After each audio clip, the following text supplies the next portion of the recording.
అహ్మద్ ఖాన్, పలువురు అధికారులు, పాఠశాల సిబ్బంది, విద్యార్థులు పాల్గొన్నారు.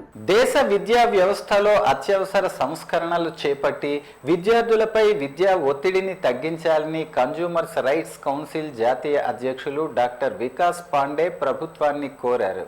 శ్రీకాకుళం నగరం ఒక ప్రైవేట్ హోటల్లో పత్రికా సమావేశం నిర్వహించారు. ఈ సందర్భంగా ఆయన మాట్లాడుతూ విద్యా వ్యాపారీకరణ, అధిక కోచింగ్ ఒత్తిడి, భారీ ఫీజుల విద్యార్థులు, తల్లిదండ్రులపై భారం పెంచుతున్నాయని డాక్టర్ వికాస్ పాండే ఆందోళన వ్యక్తం చేశారు.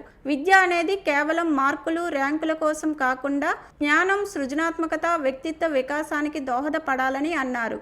6వ తరగతి నుంచి 10వ తరగతి వరకు ఐఐటి, జేఈఈ, నీట్ సమగ్ర కోచింగ్ను నిషేధించాలని, విద్యా హక్కు చట్టం, జాతీయ విద్యా విధానం 2020ను ఖచ్చితంగా అమలు చేయాలని డిమాండ్ చేశారు. అధిక విద్యాభారం, బలవంతపు స్టడీ మెటీరియల్ కొనుగోళ్లు, విద్యా వ్యాపారీకరణను నియంత్రించాలని కోరారు. సమావేశంలో సిఆర్సి ప్రతినిధులు విద్యార్థుల హక్కుల పరిరక్షణ, పారదర్శకమైన మరియు ఒత్తిడి లేని విద్యా వ్యవస్థ కోసం తక్షణ చర్యలు చేపట్టాలని ప్రభుత్వాన్ని విజ్ఞప్తి చేశారు. +1, +2 సిలబస్ మీరు స్టాండర్డ్ 5th నుంచి 6th నుంచి స్టార్ట్ చేసేస్తే ఆ పిల్లల మెంటాలిటీ ఎలా ఉంటుంది ఆలోచన చేయండి. ఎంత బరువు అని పెట్టేస్తున్నాను.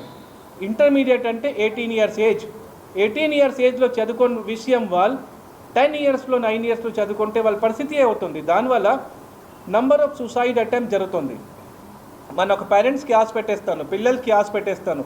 10th తర్వాత వాళ్ళకి తెలుస్తుంది కి నాకు మ్యాథమెటిక్స్ స్ట్రాంగ్ ఉంది, లేకపోతే సైన్స్లో స్ట్రాంగ్ ఉన్నాను, నేను ఒక సైంటిస్ట్ లాగా కెరియర్ బిల్డ్ చేసుకోవాలా, లేకపోతే ఒక మెడికల్కి వెళ్ళాలి, ఇంజనీరింగ్కి వెళ్ళాలి, ఐఏఎస్ ఆఫీసర్గా పెరగాలి, లేకపోతే I can build my career in sports. అది వాళ్ళకి ఏం తెలీదు. Only IIT medical. దానివల్ల అవుతుంది 10th క్లాస్ తర్వాత మార్క్స్ తక్కువ వచ్చింది అంటే family torturing, friends torturing. Last year 2025లో మాకు పరిచయ వాళ్ళు ఫ్యామిలీలోనే 7 members సూసైడ్ చేశారు. 7 డిఫరెంట్ ఫ్యామిలీస్. అమ్మ నాన్నకి సైన్స్ కావాలి, వాళ్ళకి సైన్స్లో ఇంట్రెస్ట్ లేదు, హోటల్ మేనేజ్మెంట్ చేయాలి అనుకుంటున్నారు. బలవంతంగా సైన్స్లో అడ్మిషన్ చేస్తే ఒక 6 months కాలేజ్కి వెళ్ళారు. Final day night 8 o'clock suicide చేసుకున్నారు. పాతపట్నం నియోజకవర్గం కొత్తూరు మండలం బలద గ్రామ పంచాయతీ